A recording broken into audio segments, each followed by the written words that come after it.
The Panthers brought so many resources to the community. They had the sickle cell program. They had the free clinic programs. All power. They had the hot lunch programs and the breakfast food programs for kids, you know. Land, bread, housing, education, clothing, justice, and peace.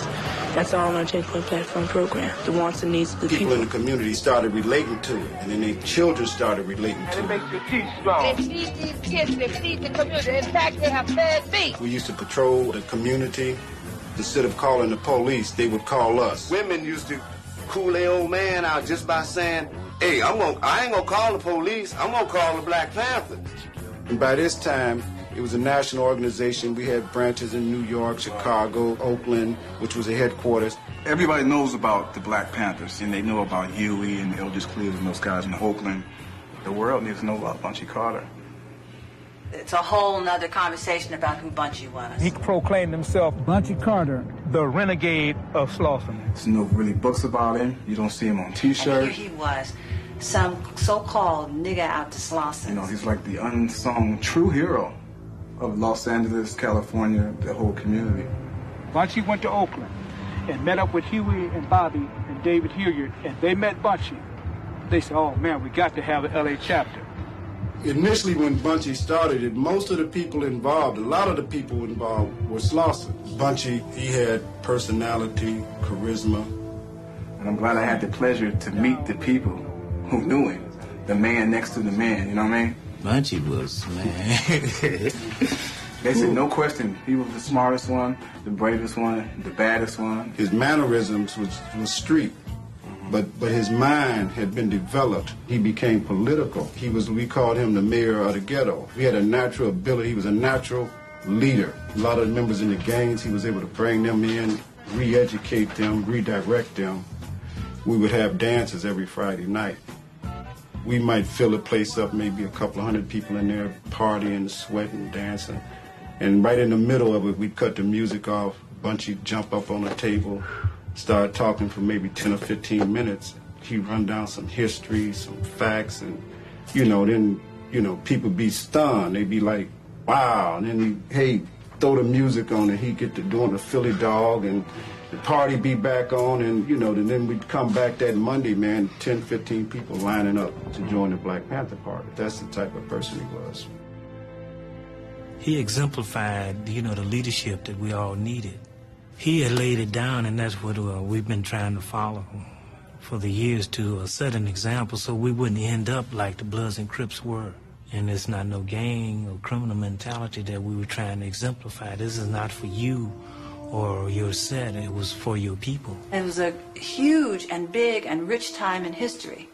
We weren't, as the media and history would have us believe, a gang of hoodlums. I lived there. That was my life. I wasn't just some armed guerrilla intruded in on the community. That was my home. I have some very sad news for all of you, and I think sad news for all of our fellow citizens. Martin Luther King was shot and was killed tonight in Memphis.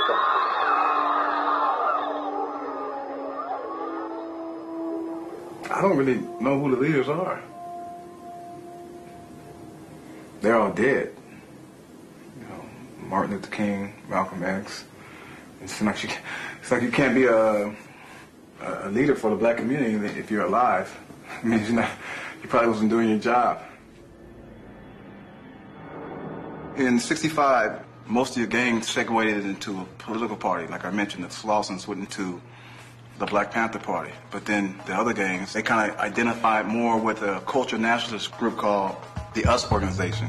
We have gotten our manhood back by the acts of violence. When the brother throws a brick or snipes from a building, these guys had, different philosophies. They didn't really, get along with each other's philosophy. They didn't believe in with each other's what they were doing. The Panthers were more about confrontation, confronting the man. The US Organization, from my understanding, was a little more abstract about, their rage. Well, I'm a little more aggressive. I can fight a little better. I'm a little stronger, so I'll go with Bunchy now. And the guys who couldn't fight so well, the guys who wanted to be more jazzy, they went with Karenga. Kinds of things that Maulana Karenga was saying in that first speech I heard. clicked with me in terms of black people seizing their own destiny and to express that through political power, to seize political power through organizing and a self-affirmation of who black people were. Given that both organizations were had been recruiting strongly from gang structures, you can see the beginnings of some confrontations. Karenga and all those people, that us organization, they were armchair revolutionaries. Armchair revolutionaries. As far as, Bunchy and them were concerned. Bunchy was a Slauson. And a lot of it, again, is being acted out, or was being acted out at that point through a politicized environment. So they kind of antagonized each other a little bit. They both were trying to jockey in for position in Los Angeles at that vital time. At what point did the US declare Panthers, or did they ever declare Panthers as like enemies? I don't ever remember there being that kind of formal war council where that was actually declared. As things escalated and as the body count escalated, it was clear that there was a serious competition going on. As everybody now knows, that was exacerbated by the intervention of the state, i.e. COINTELPRO.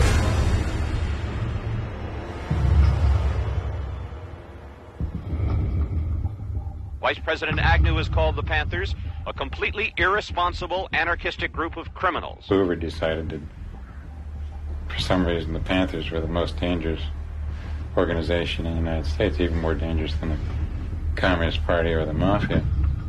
And so he ordered them essentially destroyed. Directives issued by FBI headquarters called for, quote, imaginative and hard-hitting counterintelligence measures aimed at crippling the Black Panther Party. The FBI set out to neutralize the Black Panther Party any way they could. They wanted to neutralize Bunchy Carter.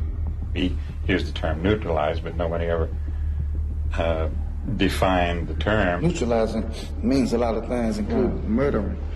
Neutralizing our entire movement. As one communication went to Washington said, we bring these two groups together and let nature take its course. It became clear that what they had to do was turn another organization against us, which was the Panthers. COINTELPRO was doing its mischief and attempting to pit the two organizations against each other. It got to the points where there was clearly almost a state of war that was existing between the two organizations. We could all feel that there was something going on that was bigger than us. The FBI had created this tension, but you had these two groups that when they saw each other on the street, it was just a natural confrontation. They were making all kinds of suggestions and writing letters, and they had cartoons made up showing Ron Karenga with his feet up on a desk and things like that, and marking off Bunchy Carter and John Huggins and things to do today. These were cartoons that were created by FBI agents. We didn't really know. Nobody believed that the FBI wanted to be bothered with some little Negroes in L.A. trying to organize themselves and so on and so forth. At the same time, they were sending the same stuff to them. Correspondence propaganda between the two, between Bunchy and Karenga, telling one that the other one was doing something that wasn't appropriate. Bunchy Carter and John Huggins were supposed to have been killed down in the Watts area working on some kind of a drug transaction. And, it would just looked like a drug deal, not a political assassination. The day before that meeting, Bunchy and I went to the US headquarters and met with Ron Karenga and Jomo. Jomo was in charge of their military. We had an agreement that however the students voted, Bunchy on the left, John on the right. If they voted for cultural nationalism, the Panthers would support that. If they voted for revolutionary nationalism, us would support that. Bunchy realized what was going down. He jumped over a row of chairs. He got shot through the chair. Damn. So the bullet expanded and hit his chest, expanded, and he died instantly. January 17, 1969, Bunchy Carter was killed on the campus of UCLA. And for some reason, the US organization kind of got the blame for it. Somebody from the US would have served as the killer for that. Right. As an instigator, or what we would call, agent provocateur. How did that all come about? Did they say, today we're killing Bunchy at UCLA? You know? Was it like, today is the day we're going to kill Bunchy, but it's going to be at UCLA? We didn't get him that drug thing. Was it planned out, that structure? Or? Well, as I understand it from the agent who was telling me about it, the operation at UCLA was all screwed up.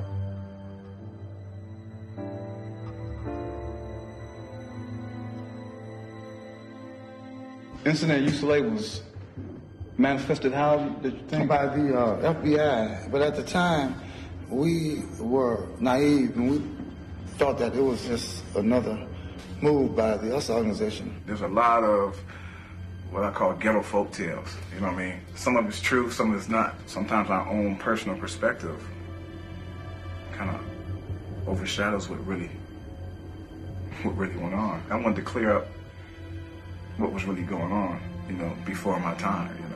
I don't believe that Karenga was working for the FBI. He might have been manipulated by the FBI. I was comfortable in making Karenga the villain. And then I had to talk to Geronimo, and he was like, nah. For all of these years, the US organization has been getting a bum rap behind that killing. I'm sure Bunchy, above all, would be turning over in his grave if we were not to straighten this out. Some kind of memorandum was uncovered from the FBI which declared, though we did not pull the trigger on that day, January 1969, we did cause the unrest that preceded it. When they killed Bunchy and John, the word came down that it was to be no retaliation, that we were not going to engage in that because that would defeat the very principles that we had started on, and that, you know, we were not going to get involved in blacks killing blacks.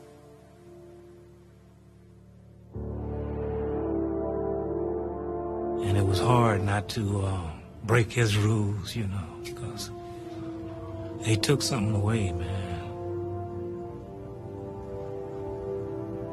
They just snatched apart our heart. And not to, you know, not to hit something back, not to attack back or move the deal, you know, resolve that. It is still hard today, you know, to talk about it. Well, I felt pretty bad because most of it was really crap. It was a waste of time. We destroyed a lot of lives. And I always deny that, but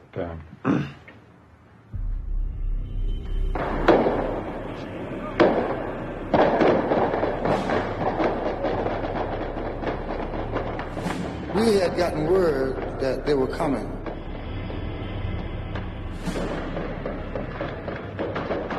They came in to murder us in our sleep. White flag coming out the door. Every one of them was following my orders, you know. So it was a real prideful thing that went on that long, that they were really carrying out the orders perfectly, the soldiers. And they had us in the glass house. It was still going on, and I was just so proud. I'm still proud of them to this day. Because of Geronimo's military experience and his leadership, that's what kept us alive. I joined the service, I got the training, and I came back and did exactly what they told me to do. Teach our people how to defend ourselves from all these lynchings and whatnot. 3 officers and 4 Panthers wounded in a 4.5-hour shootout. For this time period, these were courageous men and women, you know, who stood up. They all stood up and believed in something. And I look at them today, and I look at where we're at today, and I kind of like just feel like, you know, I definitely have,